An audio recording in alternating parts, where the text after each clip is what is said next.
What's up, everyone? We are back with another episode of The Crazy Ones. Today, I chat with Steve Gatena, who is the founder of Pray.com. And Steve has a truly wild story.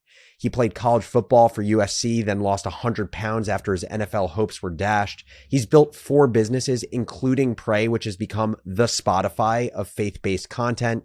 And he has had insane life stories, from having his cameraman kidnapped by 15-year-olds in Jamaica to losing his co-founder and mentor after a tragic plane crash. There's so much business and life wisdom in Steve's story, so I hope you enjoy. What's up, everyone? I'm Alex Lieberman. Yo, this is Jesse Pujji. And this is The Crazy Ones. Steve Gatena, thank you for joining us on The Crazy Ones. Thanks for having me. I'm super excited to be here. So we spoke a few weeks ago, and we spoke because I reached out to you on LinkedIn. You had been engaging with some of my content, specifically around the plunge. You gave me some ideas for creating some viral content around my backyard game. And I think I actually originally heard about you through a mutual friend, Matt Gray, who I believe you've spoken to, and I was doing some work with him.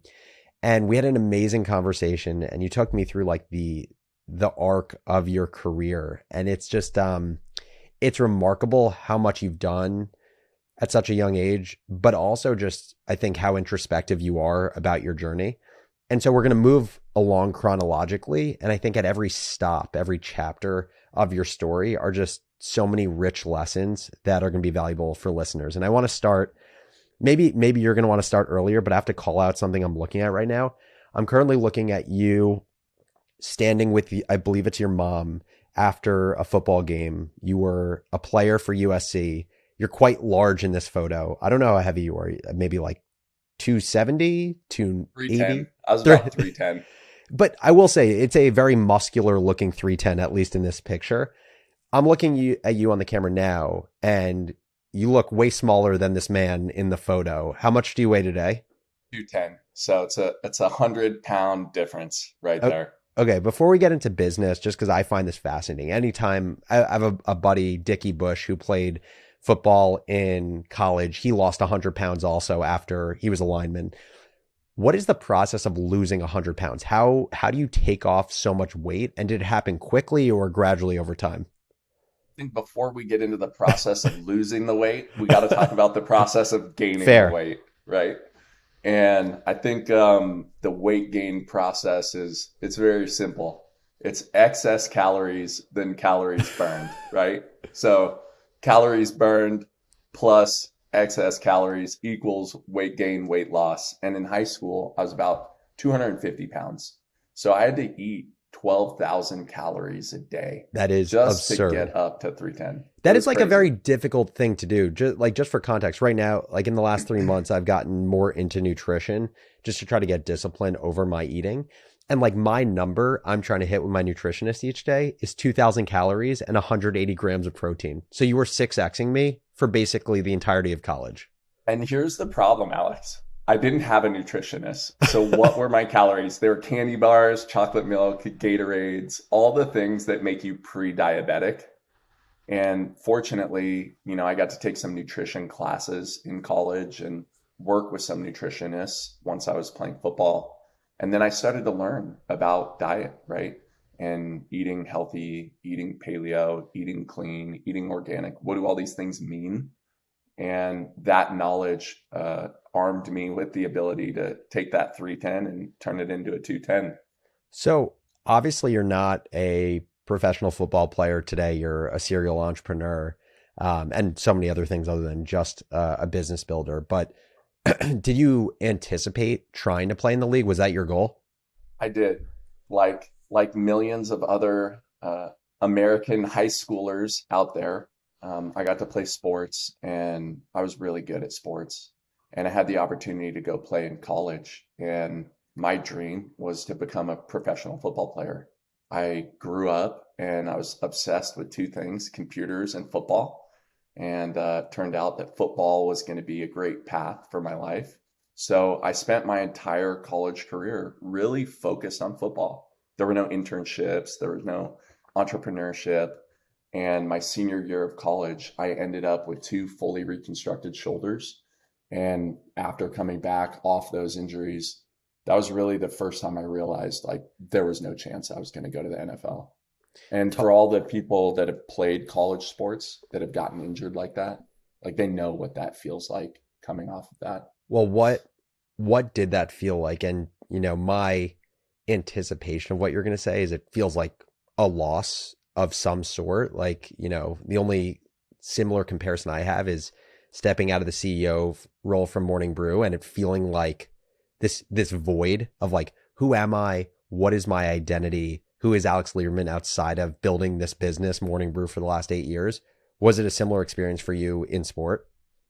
Yeah, I mean, growing up, you sacrifice everything to be a great athlete, right? You're not going to parties, you're not going on vacations.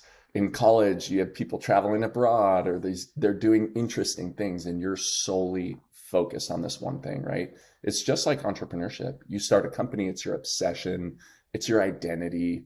And you'll hear people tell you like, oh, like don't make this your identity, right? But it's like, yeah, that's nice, but that's not the reality. Like this is who I am.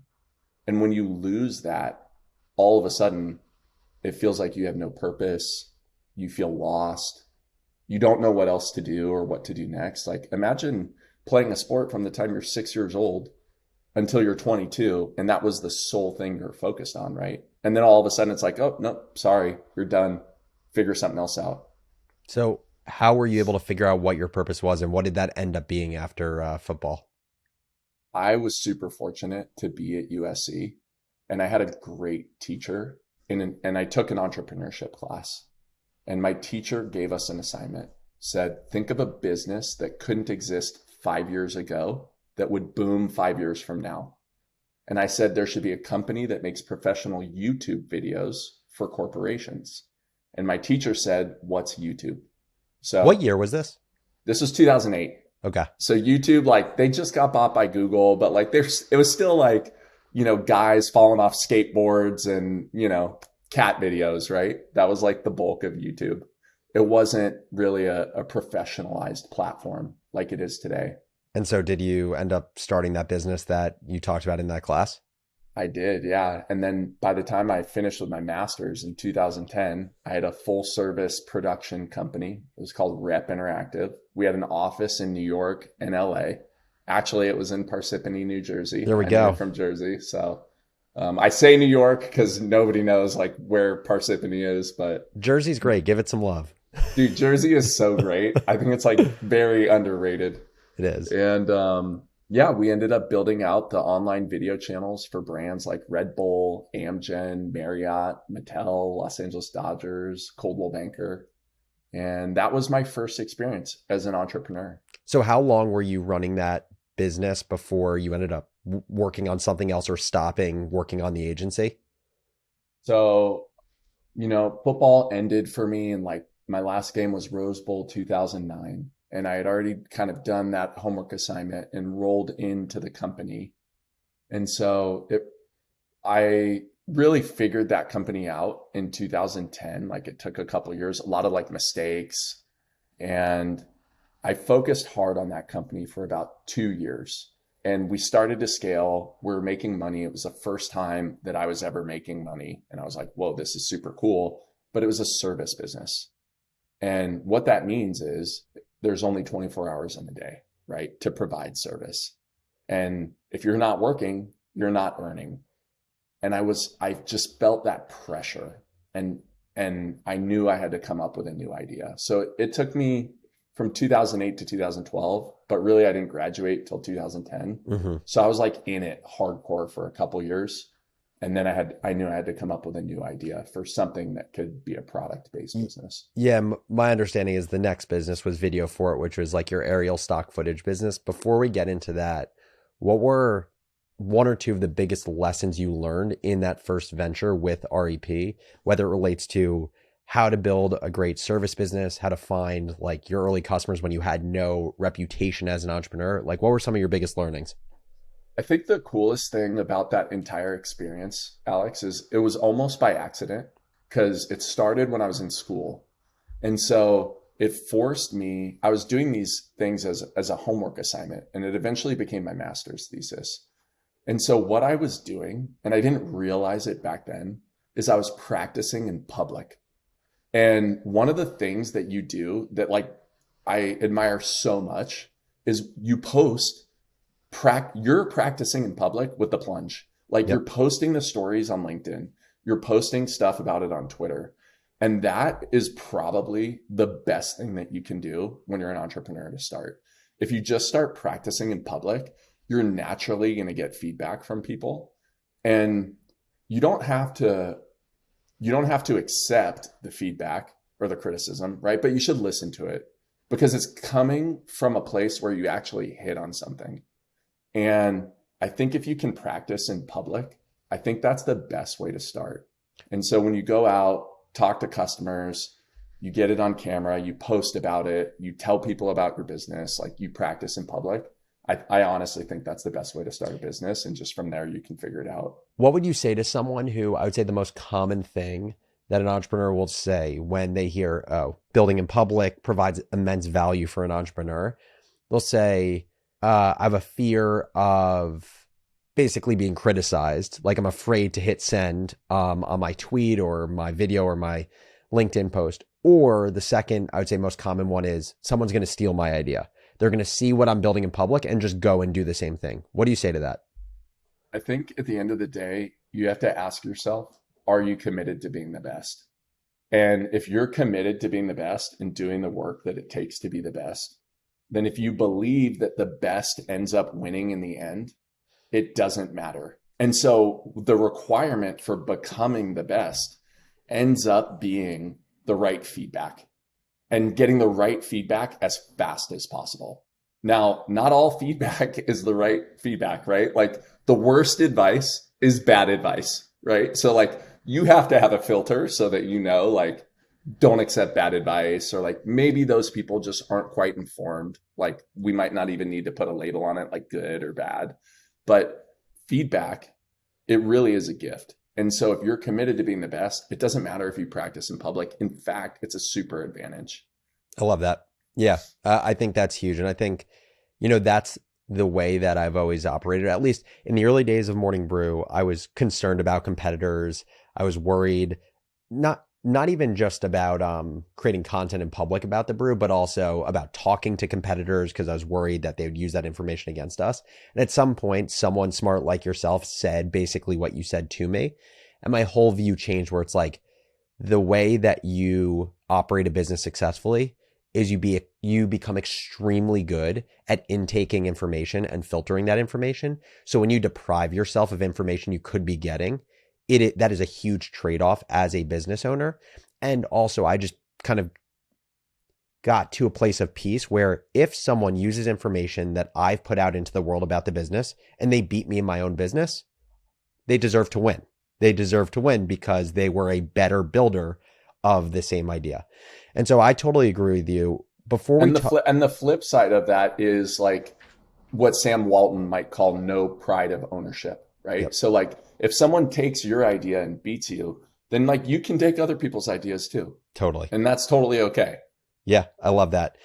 I want to talk about video for it, but one last question on your first business, the video agency, whether it's today or 10 years from now, if you look back on that first experience and you have to remember one story, like one great or profound memory from that experience, it could be a horrible memory of a significant challenge you had with the business.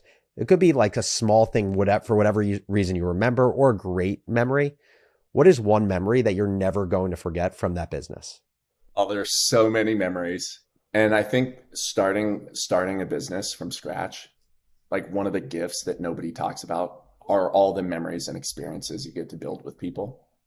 And there's definitely a balance that you have to strike with the people that you work with, right? Because they work for you. And so you have to learn how to lead, but also you develop a bond like best friends. So it's a complex thing. But one memory is one time we were filming a video for a company called Iberostar in Jamaica. And my cameraman got kidnapped by some drug dealers. No way. And so, yeah, way. So we were at this place called Rick's Cafe in Negril, Jamaica. There's like this cliff jump at Rick's Cafe that goes into the ocean. And I think they just had this like coup or this like major uprising in Montego Bay, Jamaica, which is actually where we were filming. So like we didn't realize like Jamaica was kind of popping off at the time. But we went to film this Iberostar and we wanted to go to Rick's Cafe because it's supposed to be this famous spot. So we went up there, and across this little bay there's a bunch of locals, and they're doing like backflips off the cliff, and they're doing all kinds of crazy stuff. And so my camera guy says, "Hey, I want to go to the other side." And he's got to walk through the little town to get to the other side of this cliff and get you guys jumping off from this other angle. And we're like, okay, cool. And then like this whole crew of like, 14 to 16-year-old kids that are like selling weed to tourists, they basically like capture him. Oh my God. And they're yelling across the cliff, producer, if you want your cameraman back, you have to give us money. No freaking way. Dude, yeah. And I'm like, oh man. So I like walk up to the cliff, and I was still pretty big at the time. I was probably like a solid like 260, like pretty jacked. I walk up to the cliff, and this like local guy like scales up the cliff because he like jumped in the water and he had to like swim to my side because they're not allowed on the property at Rick's Cafe. Uh-huh. And he says, producer, like, are you the producer? And I said, yeah, I'm the producer. What do you want? And he's like, you better give us money for your cameraman. And I said, I'm not giving you money. Like, I was like doing like some kind of like Donald Trump negotiation or something. Totally. Like, You'd also think that at 260 pounds and like big guy, that you're at the don't fuck with me size, especially when talking to like 14 to 16-year-olds. Yeah, I was like channeling my inner USC offensive tackle, right? Love it. But like really internally, I'm like freaking out, Alex, because like we don't have permits. We're in like Jamaica. Like we went off the grid. It wasn't even in the production schedule, right? And I'm like, I'm not going to give you money. And he goes, you better give us money. And I'm like, no, I'm not giving you money. And he goes, you better give us money. And I go, how much? And he goes, $50. And I was like, dude, I had to like contain myself from not laughing. And I was like, incredible. And I looked at him. I said, I'll give you $20. And he goes, $40. And I go, if you walk him to the gate. This turned into a flea market negotiation. Dude, it went straight flea market. And I told him, I said, you have to walk him to the gate and I'll give you $40. I'll give you 20 now. You have to walk him back to Rick's Cafe and then I'll give you the other 20. That is wild. So you got him back, and you got him back for $40? No, because he didn't walk him to the gate. He actually had his friend walk him to the gate. And I said, I told your friend that he had to walk my guy to the gate. He didn't do that. And I grabbed my guy, and they had like security, and the guy had like an AK-47, like running the security at Rick's Cafe. That is wild. Yeah. So that was a good insane. one. Well, I'm sure your cameraman is very grateful for the money you paid for him. Yeah. Okay. So that's REP. That's your first business. Now talk about, you said the agency business was a great start, started really organically with this class at school, but the idea of trading your time for money was a flywheel that you wanted to get out of. So what was next? So, I sat and I thought about it, and I was kind of stressed out. I was like laying on the floor in my room, and I'm looking over under my bed, and I had all these hard drives, like these 1 terabyte hard drives, which were like super expensive at the time. And it had all of the extra footage that we hadn't used from all over the world. And I'm just looking at it, and a guy calls me from a TV show, and he says, hey, I know you guys were in Costa Rica last month. Can I buy some footage from you from Costa Rica so we don't have to go down there? And I was like, yeah, sure, no problem. And was this something that you had done prior? Like, had you sold any of your extra footage at that point? I had never done this before. Yeah. I had never done this before. It was just a producer that was a friend of mine. And he said, hey, my budget for this footage is 10 grand. And I was like, what? Like, am I just about to make 10 grand over? Given you were never planning on actually monetizing this extra content at all. No, it was literally on hard drives under my bed. And so now I'm looking at all my hard drives as like 10 grand, like the stack of hard drives, right? And I'm like, oh, dude, this is a vault of money right here. And so I thought, boom, stock footage. Like I need to do a stock footage company.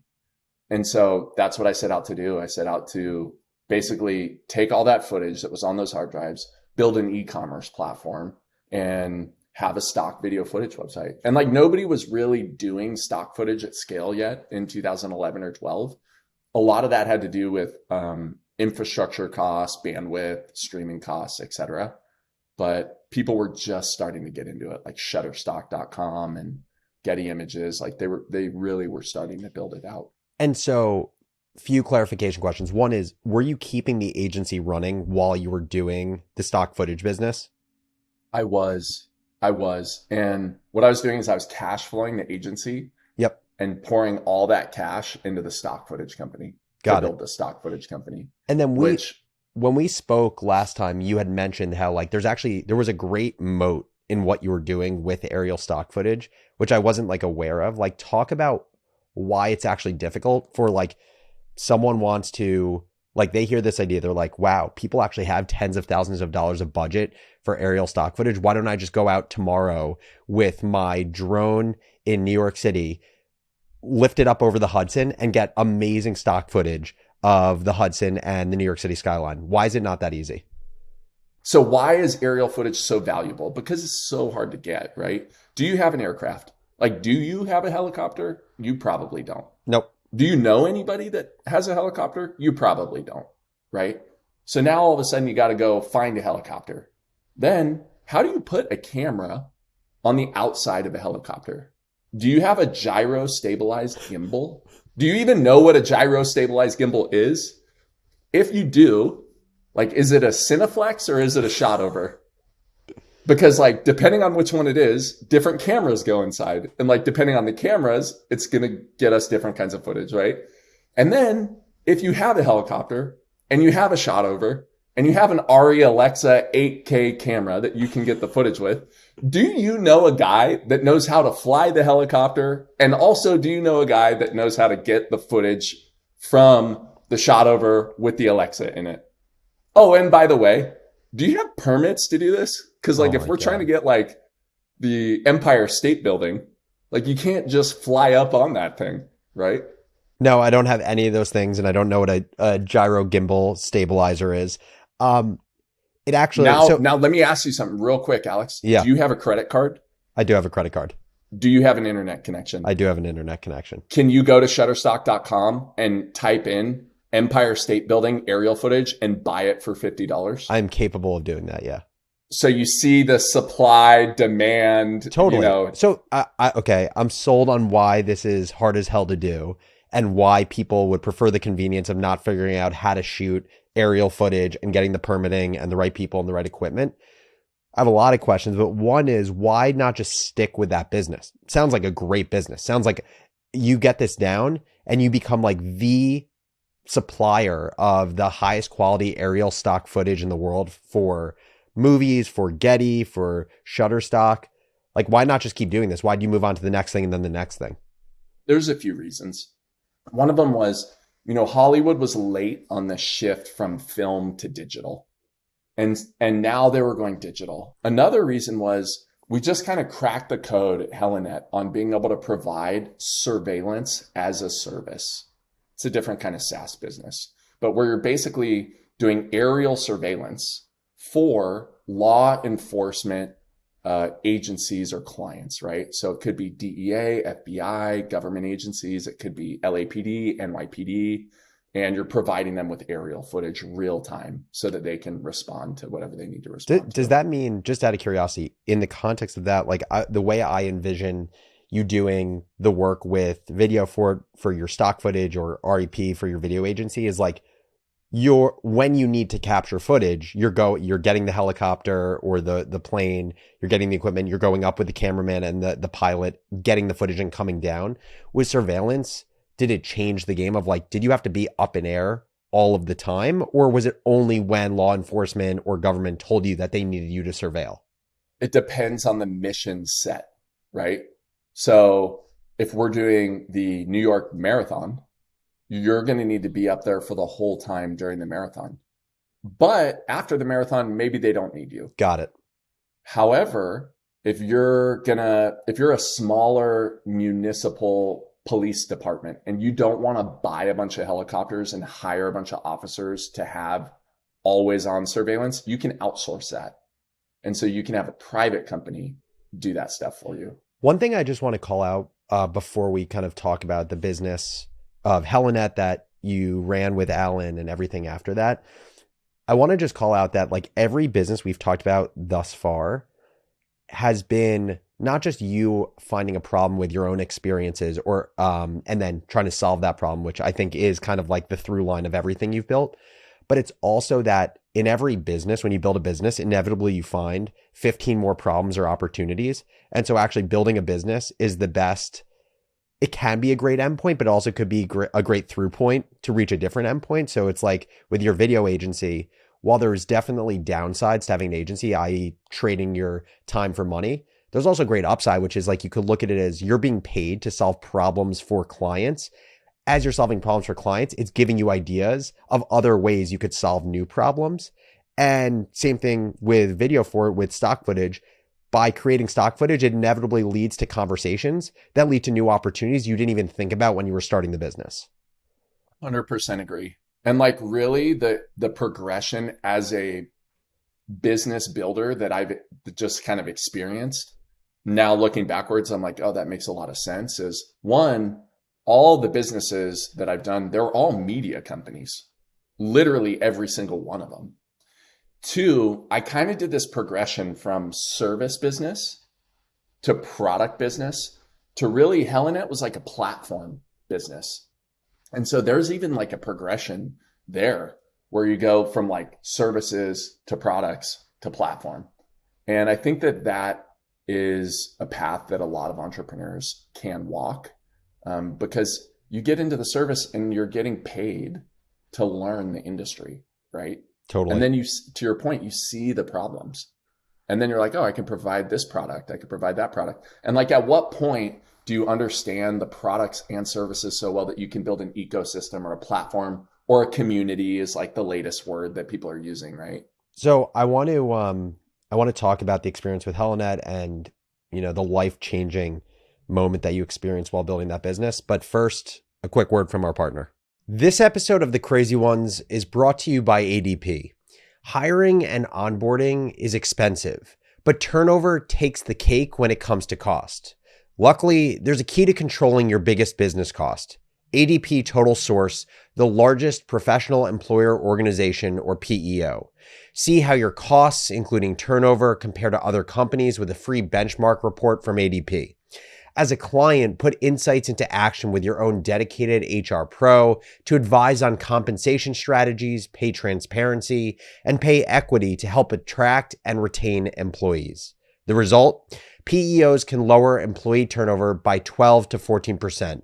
Take the free quiz at adp.com/thecrazyones to see if a PEO is right for you and get a free benchmark report. That's adp.com/thecrazyones. Ah, spring, the perfect time to refresh your wardrobe, your apartment, and that's right, your email marketing. Don't have time to analyze all those data points about performance or spend months researching new content strategies. MailChimp helps take the guesswork out of your marketing strategy. Unlike other platforms that just report on how your emails are performing, MailChimp analyzes real data from billions of emails that they send to provide personalized, industry-specific guidance. These data-backed recommendations can help improve your email content, subject lines, audience targeting, and so much more. Stop guessing about your audience and start targeting future customers with MailChimp's informative, personalized, and data-backed recommendations. Get started today at MailChimp.com/guesswork. That's MailChimp.com/guesswork. MailChimp sponsored this segment of the podcast. MailChimp is not affiliated with any other products, brands, or companies featured or mentioned on the podcast. So we were just talking about, you know, kind of this lesson of being a sponge of information while you're running businesses because it gives you ideas for new businesses you can build. And we talked about how kind of you first made the shift from video agency to aerial stock footage business because you realized you had all of this extra footage with the agency that people were willing to pay a ton of money for. And by the way, there was a great moat for actually being able to capture super high quality footage that only you and your partner Alan had access to. Then you talked about the move from stock footage business to Helinet, which is aerial surveillance. So this idea of, for the FBI, for government agencies, how do you surveil from the sky using kind of all of these tools you already had developed and had access to with your previous businesses? Talk about how that business went, the experience of that business, any lessons, and, the defining moment that kind of changed everything. When I got into that business, there were a few things that totally shifted my perspective as an entrepreneur. I think before I got to Helinet, I had more of a small business mindset. And when I got to Helinet, there's a few things that I saw that just shifted my perspective. The first one was Helinet was really a platform business. We had brought together all of this kind of these technologies and tools to where we could have three major lines of business that fed each other. One of them was aerial production. So we filmed all the major motion pictures and TV shows. So like Mission Impossible, Transformers, CSI, Law and Order, all the major motion pictures and TV shows. The second one was we did aerial surveillance. So we did confidential surveillance missions for government agencies and municipalities and some foreign governments too. And the third one was we did helicopter air ambulance. So patients and organs, hospital to hospital. And what I saw there was that if you could combine the right mix of tools and technologies and talent, that you could actually build this platform where you could have multiple businesses that grow at scale, right? And like, that's how you're getting to like 100 million or 300 million in revenue. It's probably not from like one product or one service. But again, going back to your core, content really did sit at the center of all of this. It did. It was the foundation, right? It was the foundation. So that kind of shift in thinking happened. The other shift that happened that was very real for me, Alex, was my previous companies.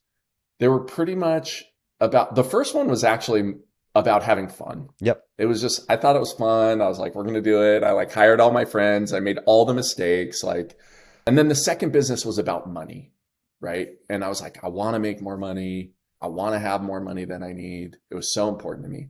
When I got to Helinet, it was the first time that I saw you could build a company on margin and mission, that you could really do profit and purpose. And like, that's a real thing. And I saw it every day because we were making movies, saving lives and catching bad guys. And it was rad. Like, it was as cool as it sounds. And it was really cool until Friday, September 11th, 2015. And my business partner died in a plane crash outside Medellin, Colombia, just after we finished the job. So to give you an idea of where I was at, personally, I'm 29, right? CEO of this multinational mid-size helicopter company. It was like my dreams came true. And now all of a sudden, as the CEO, the founder dies on my watch. Like, of all the things that could happen, all the worst things that could happen as a leader and a CEO, fatalities are the worst thing. And then when it's the founder and the person that's the Michael Jordan of helicopters, literally, like, how do you handle that? What are you supposed to do? And I didn't know what to do, to be honest. Like, I literally did not know what to do. So what did you do? I did what any good millennial does. I hit YouTube and I typed in like motivation videos and like started watching like Tony Robbins, like highlight videos on YouTube. That's actually what you did, like, after that experience? Literally. Because like, I didn't know what to say. First, we were a 24/7, 365 company. Here's one question. Do you shut down the company and stop, or do you keep going? The number one cause for airplane crashes is pilot distraction. You don't think the pilots weren't distracted? Also, if we shut down the company, Alex, people definitely are going to die because we're saving people's lives, right? We're doing like Children's Hospital, UCLA Medical. So what do? Do you take the risk of crashing, or do you shut down the company and have guaranteed loss of life. And by the way, something you haven't mentioned here, like you've just talked about the business part of this, like from a practical perspective, how do you think about this from a running the business or not running the business perspective? You haven't mentioned at all, like the grieving process of you lost a mentor and a business partner that you have to deal with at the same time as a 29-year-old of making this business decision. So I'm so grateful. I'm so grateful to a guy named Mark Hawes that worked for me. He's a former United States Navy SEAL. He's still a Navy SEAL, but he's retired. He was on the SEAL teams for like 25 years. Mark gave me this framework that I use. It's called Mission Team Self. Mission Team Self. And I've adapted it for like my business purposes, not Navy SEAL stuff. You break down your perspective into 3 perspectives.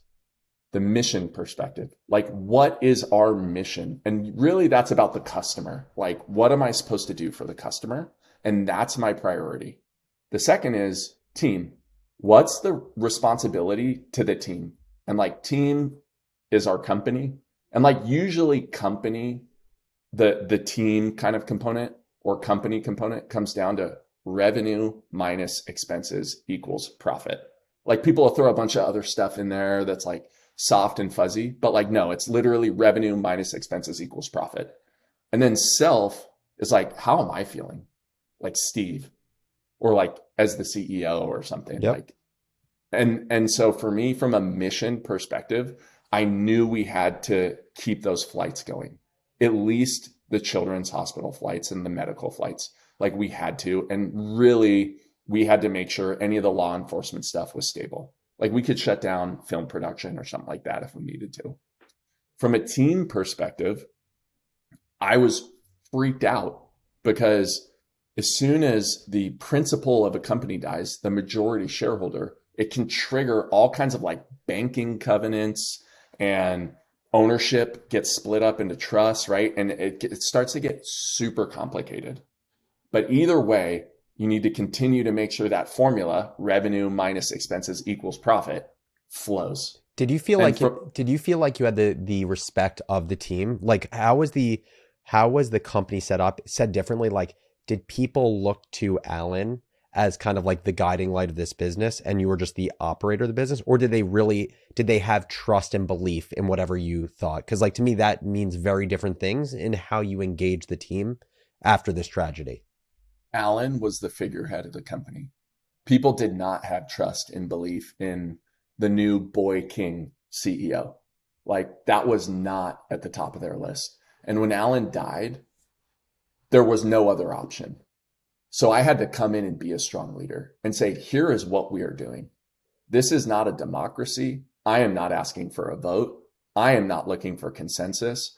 I am making decisions on the business, and we're going to focus and we're going to execute. And if you have a problem with that, we're going to help you transition and find a new role at a new company. And so I had to switch instantly from like, we're having fun, we're in Jamaica, my guy got kidnapped, like we're making stock footage, to like straight up wartime CEO. Yeah. To be honest, like I pretty much ignored the grieving process and how I was feeling. For how long? Months. And I like just got married, right? So like, you know, my wife is like, she thought she married like fun guy, entrepreneur, creative media dude. And now all of a sudden I'm like, you know, wartime CEO. So there was probably like a massive shift for her, just like watching me go through this, right? And I had a friend of mine, and he asked me, like, dude, he asked me literally what you asked me. He's like, what are you doing for you? And I told him, I was like, I'm listening to like some Tony Robbins audiobooks, you know? And he was like, you should listen to this podcast from my pastor. And to give you an idea, like I was not religious, like really at all. Like my mom's Jewish, which means I'm Jewish. My 23andMe says I'm Jewish. My dad's Catholic. My grandma raised me Catholic, like dragging me to church. If it wasn't computers or football, like, dude, I was not into it. Like, I don't even think I was into girls like in high school. Like I was into computers and I was into football. And so someone throws me a podcast from a pastor and I was like, dude, not my style. Like, definitely this is not my thing. Mm-hmm.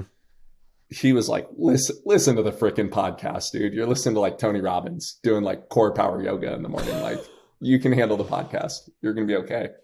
And so I listened to this podcast, and it's from a guy named Matt Chandler in Flower Mound, Texas. And this podcast changed my life.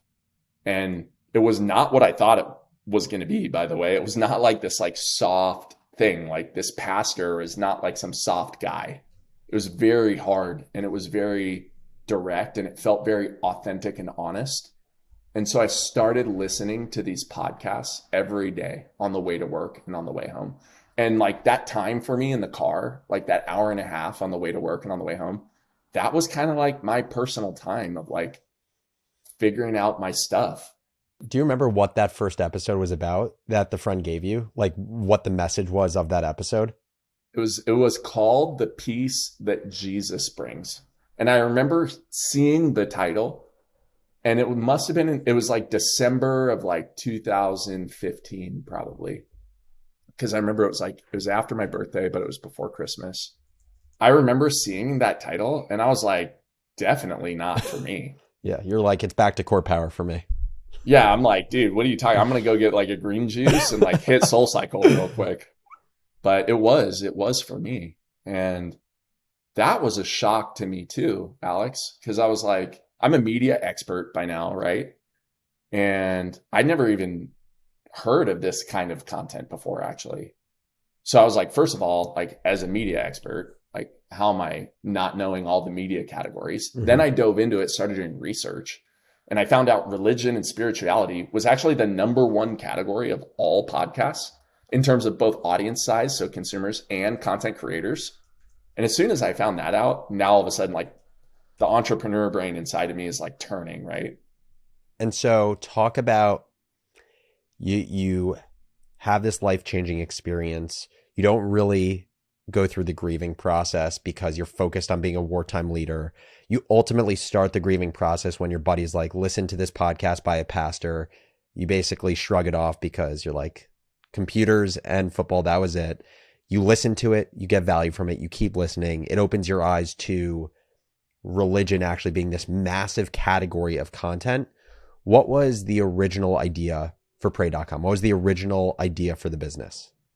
Well, let me talk about how I got to the idea. Perfect. Actually, because I think a lot of people think that they have to have like some kind of perfect business idea when they start.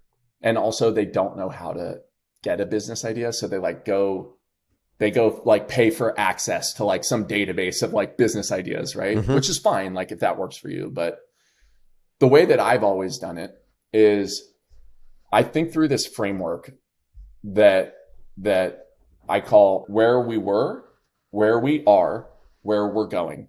And I actually use this even in my company, All Hands. Like, I have an All Hands tomorrow. So I'm going to have a slide where we were, where we are, where we're going.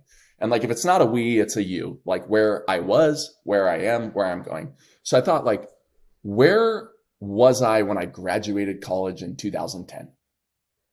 And I was like, I'm kind of got into this entrepreneurship thing, having fun, doing media. Where am I now? Like, it's 2015. Like, I've been, somewhat successful as a media entrepreneur. My business partner just died. I'm like kind of a jerk wartime CEO and cold to my wife and like not really talking to my friends. And so then I play that movie out. Like, where does that guy go? And I was like, let's bend that path up a little bit. Like, we need to change that thing a little bit. And so I thought, well, where do I want to go? Like, who's the person I want to be when I'm like 35? Like, I want to be loving. I want to be kind. I want to be successful. I want to help other people be successful. And really, I got to watch what happened after Alan died. And he left this legacy. He had a true legacy of all these lives that he saved. Like, at his funeral, like, we gave a speech and it was like, he saved thousands of people's lives because of the stuff that he did and he invented. Like, I'm trying to have like a legacy, and like, who is the person that I need to be? What are the core values that I need to have to be able to be that person in like 5 years from now? That was like brewing underneath within me. And I was listening to these podcasts, right? And no matter what you think about religion, it's a culture and a set of values. Like you can believe in it, you can not believe in it, but there is like a prescribed culture and set of values for you to follow. And there's basically a promise in there that you will not only have your best life, right, but your best afterlife if you chase after these values. And like these values, by the way, it's like like it is impossible for you to live them every day. You're gonna for sure fail at it, but like it's a worthy attempt every day. Mm-hmm. Like I'm gonna buy this because I see where it gets me in 5 years from now, and it's a different path than the one I'm on. And so then I was like, how come I didn't know about this content before? So that was also like brewing in me. And I thought the only reason I didn't know about this before is because we don't have a digital destination for faith content. We have a digital destination for sports content, ESPN. It's got all the sports. But why is there no digital destination for faith? That doesn't make sense because this framework, these values, this culture is so valuable that it can actually change the entire course of your life. And I had gone through this progression as an entrepreneur, right? Services, products, platform. And I was like, oh, build a platform for all the production studios so that they can distribute their media content on a single destination. That was it. That was pray.com, the digital destination for faith. That was the whole idea. And how has that destination or kind of the thesis changed based on what you've learned from the market? So how is pray.com different today from that initial thesis you had of basically being the platform to allow priests, pastors, ministers to create their content that they create for their church, but be able to actually upload it and put it in the single destination? What did you learn that made you have to change course a little bit? Our mission at pray.com is to grow faith and cultivate community so that we can leave a legacy of helping others. That's literally what we're here to do. And we're building the digital destination for faith. That's what we're doing. We have an app today that's the number one app for daily prayer and faith-based audio content. And I learned along the way that like just this massive vision for 8 billion people around the world to get hope and inspiration on a daily basis, like that's awesome, but you have to start somewhere. And it's okay to start small. And actually, if you don't start small, you can't get big. So when I came out the gate at pray.com, we raised a bunch of venture capital. So we got all these incredible, intelligent Silicon Valley investors, right? Greylock, Sequoia Scouts, Founders Fund, TPG, Science. Like we have these amazing investors. And I came out and realized that I actually just needed to start with like one little thing to get traction. That first thing was a prayer wall for all the churches in the United States to post their prayers and their prayer requests. Because it's the worst thing in the world when I send you a prayer request. If I say, hey, Alex, my mom just got diagnosed with stage 4 cancer. Will you pray for me? And you're my pastor. And I don't hear anything back. Like, dude, do you think I'm coming back to your church on Sunday when you ghosted me on my mom with cancer? Like, that sucks. And by the way, I didn't realize, because as someone who's Jewish, but also culturally Jewish, don't go to temple a lot. Like, I didn't realize until you told me that this was a thing where like answering prayers is a key part of the job description for a priest and a pastor. And you also told me that when you went and spoke to tons of priests and pastors, this was like one of their most kind of painful, annoying things was like they received prayers in all different ways, or like requests for prayer, RFPs, like in text, email, phone calls. And so to keep it organized so that they didn't ghost people was actually very difficult for them. Yeah, it's super difficult, right? And especially, you know, this practice is the most common in the American kind of evangelical church, right? Which has a little bit of different practices than the traditional Catholic church or a synagogue or something like that. And so it's more difficult for the evangelicals, right? Who are the biggest content creators who are the most vocal about sharing their faith, right? Who are the absolute best customers for us to serve, like at least in the United States. And Yep. so I'm looking at my content supply, right? My content creators, reverend, minister, pastor. And I'm saying, man, we got to solve this pain point for them before we can even engage with them on content distribution, aggregation and distribution, right? I want to finish with two more questions about Pray before we wrap up with an AMA from one of our listeners. Just give a sense, I don't know what you can or can't talk about, but just give a sense of like the profile of the business today in terms of how many team members you have, how many different types of revenue streams you have, because I thought a really interesting thing about your business with the surveillance business is you thought of it as like these three, and the business before that, you thought about it as these like three lines of revenue. Do you think about things in the same way with Pray, where it's a media company that can be monetized in a number of ways? Just give me a sense of like snapshot of the business today with kind of the metrics that matter most to you. Yeah. So today we've got three primary lines of business, right? So, pray.com, right? In the meta version, pray.com, digital destination for faith. We are this magnet for people that want to consume incredible faith content. And then within that, we've got our consumer subscription business, which is our premium content that we sell subscriptions to. And that's about 10% of the content in Pray. Then we have a bunch of free content that is powered by ads, right? Ad supported is what this is often called. And these are original podcasts that we produce. So one example of a podcast that we produce is called Bible in a Year. You could go listen to it at bibleinayear.com. And Bible in a Year is inside of the Pray app, but it's also on Spotify. It's also on Apple Podcasts. We put ads in there, so we get ad revenue. That's this kind of third part of the business. By the way, is the thesis right? Was your thesis right of like, wow, religious-based content in podcast form does get a lot of downloads. Let's see if we create original content, if we can draft off of that. Like, does Bible in a Year do well in terms of downloads of the podcast? It's dominating. So Bible in a Year is going to do 4 million downloads this month.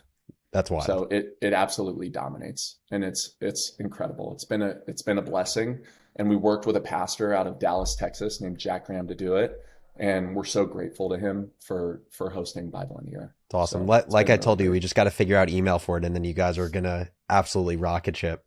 Major unlock, right? Major unlock. Totally.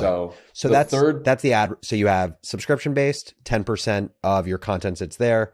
Then the rest of your content is free, monetized with ads. And then what's the third bucket? The third bucket of the business is this ministry SaaS or pastor SaaS business. And really that's this core of the business that we're building for pastors.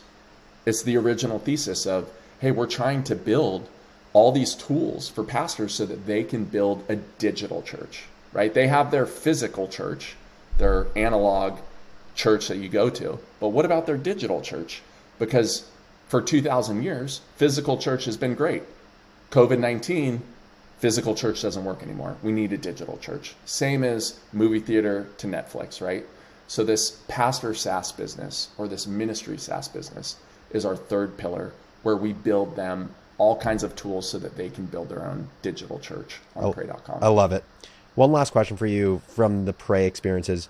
What is one or two of the most important lessons that you've learned from building now what is your fourth business as an entrepreneur? I mean, the mission team self is so big for me. Being able to kind of balance these three perspectives at all times. And I actually train the team to also communicate back to me in a mission team self perspective. Because if you're sitting there and you're in charge of email marketing, right? We can talk about what's best for the customer. Mm-hmm. That might be different than what's best for the company, right?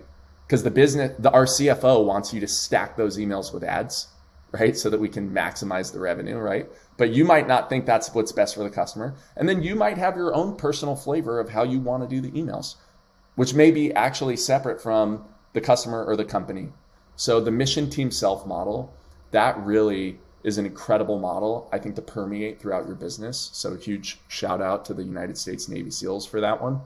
The next is just personally, I think it's worthwhile to re-audit where you were, where you are, and where you're going, and really play out the where you're going path. And think about, how do your core values guide where you're going? And is that where you want to go? Steve, one last question for you before we wrap this up. So every episode of The Crazy Ones, we do something called Startup AMA, where we collect hundreds of questions from our listeners. Most of our listeners are entrepreneurs, whether they're multi-time entrepreneurs or first-time entrepreneurs or aspiring entrepreneurs.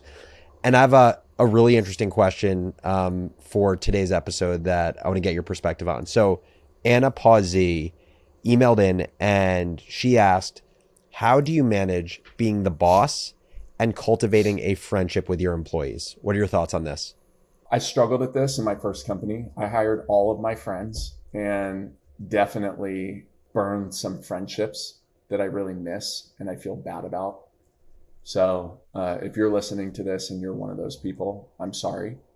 And if you're one of those friends that let me experiment with you on my leadership style and you're still friends with me, thank you so much. Thank you.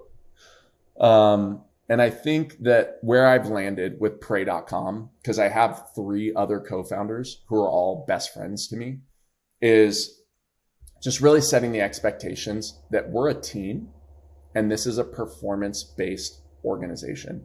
I think you have to be upfront and over-index on the tough conversations with people.